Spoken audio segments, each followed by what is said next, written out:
Let's go for a drive. So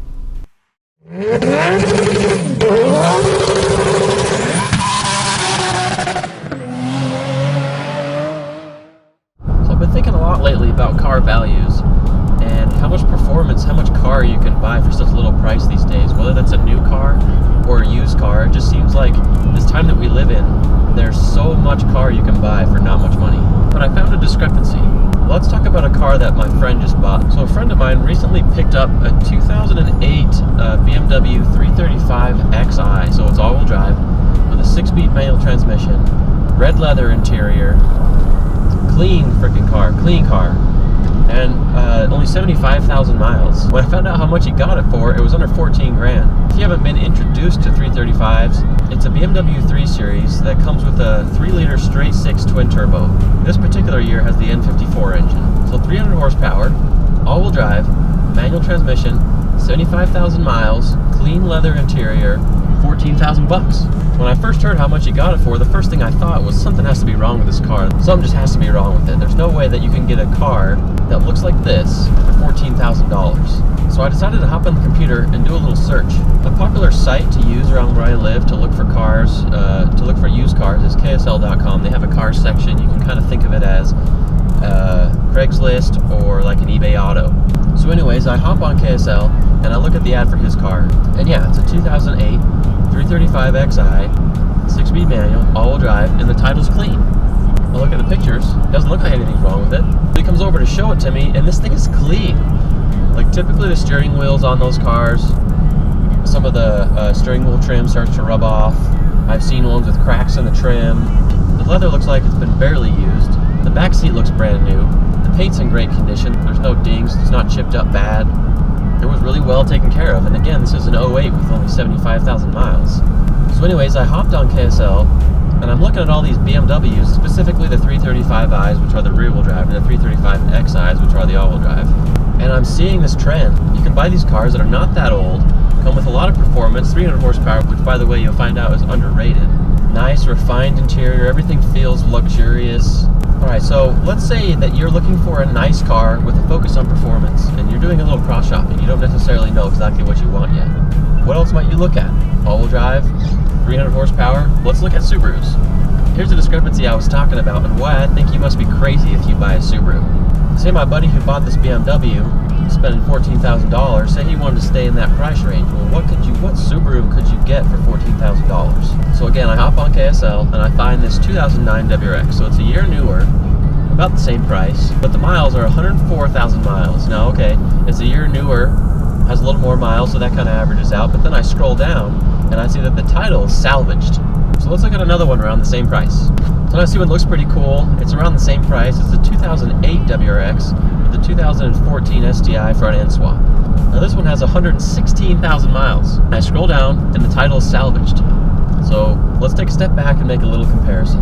If you have $14,000 and you're looking to buy a nice sporty car, you could spend that $14,000 on an 08-ish BMW with a straight 6 3-liter twin turbo, refined interior, killer sound system by the way, or you could buy an 08-09 WRX, not even an STi, with over 100,000 miles and a salvage title. So what if this is only true for that price range? Let's look at something a little more, say around 20,000 bucks.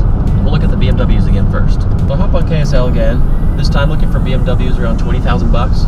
So I come up with this 2010 335 Xi, so all-wheel drive, heated leather seats, nice typical interior that you'd expect from a BMW, with only 52,000 miles. So I keep looking, find a 2009 335 Xi with only 30,000 miles. So then to cross shop back to the Subaru, I'm not saying everyone who's going to be looking at 335i is going to be looking at Subarus too, and I'm not saying everyone who's looking at Subarus is going to look at 335i's. I'm mostly just comparing these two cars together because I want to make the point that for the money that you spend, you can get so much more in a BMW, which costs more in the beginning, by the way, than you can get with a Subaru. Alright, now let's see what kind of Subaru you can get for 20 grand. So I did a search for WRXs and STIs between 19 and 21,000, and I found this 08 STi with 108,000 miles and navigation. So then I found a 2011 WRX with 80,000 miles, has a cloth interior, but at least it has a clean title. So then I found another STi that's a 2006 with 116,000 miles on it, and that one's going for 20,000. Now if you think, hey, this guy's just asking way too much, looking online, there's actually a lot of 06, 07 STIs that have over 100,000 miles, 110, 120, that'll still go for 19, 20,000 bucks. And this may seem like a price that people are just asking way too much to pay, but people pay it. So you can either get a 2009, 2010-ish 335 with 30 to 50,000 miles, or you can get an STI that's going to have at least over 100,000 miles. So again, you'll be paying for a car that's older and has more miles and comes with less. Like I said, if you buy a Subaru, you must be crazy. You're either a crazy Subaru enthusiast or you're just crazy in general. I might be one of those crazy enthusiasts. Let's talk about dyno numbers, and I know it's not all about power, but let's take a look. So if you look at some dyno sheets, 335s typically put out around 280-ish wheel horsepower stock. And again, this is kind of an average that I found after looking through a lot of baseline dynos. So if you look at a baseline dyno sheet for an STI, they typically put down around 240 to 250-ish wheel horsepower. So let's say you decide to buy the STI. If you're looking at a car to modify, the 335 is even a better deal than it is already. Now just to get the power numbers to the same level that you have bone stock in a 335, you're going to have to spend between 25 to 3,500 bucks. Now if you did the same kind of modifications to the BMW, you can get those things close to 400 wheel horsepower. And that's on the stock turbos. You do meth injection, you're definitely bumping over 400 wheel on the stock turbos. If you've ever driven a Subaru with coilovers, sway bars, and fat wheels and tires through a canyon, you'll know that there's really nothing that handles better. After driving a 2013 WRX with 18 by 9.5s, 265 rubber, with coilovers and sway bars, back to back with a 2009 GTR, I'll tell you that both the owner and I agreed that the Subaru handled better.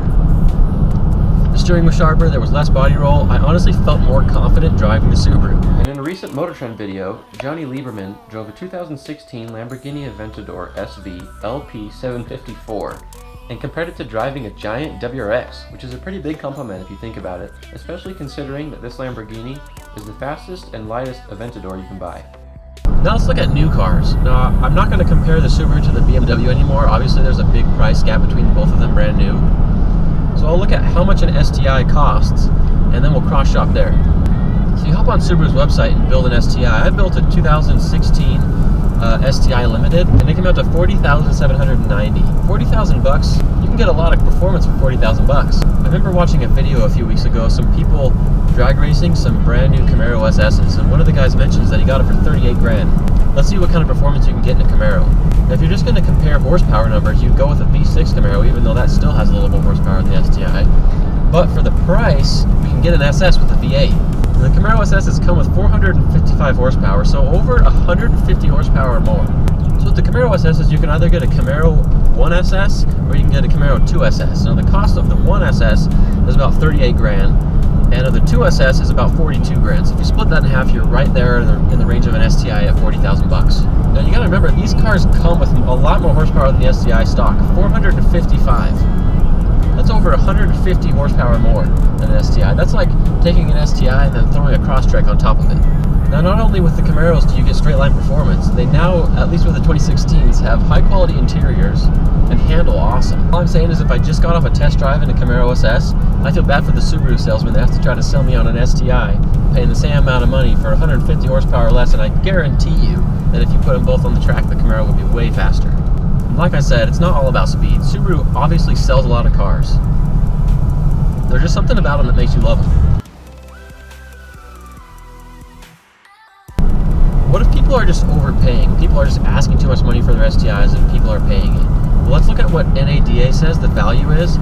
Let's look at some true values. We'll look at NADA and book out both the cars, both 08s, both with 75,000 miles.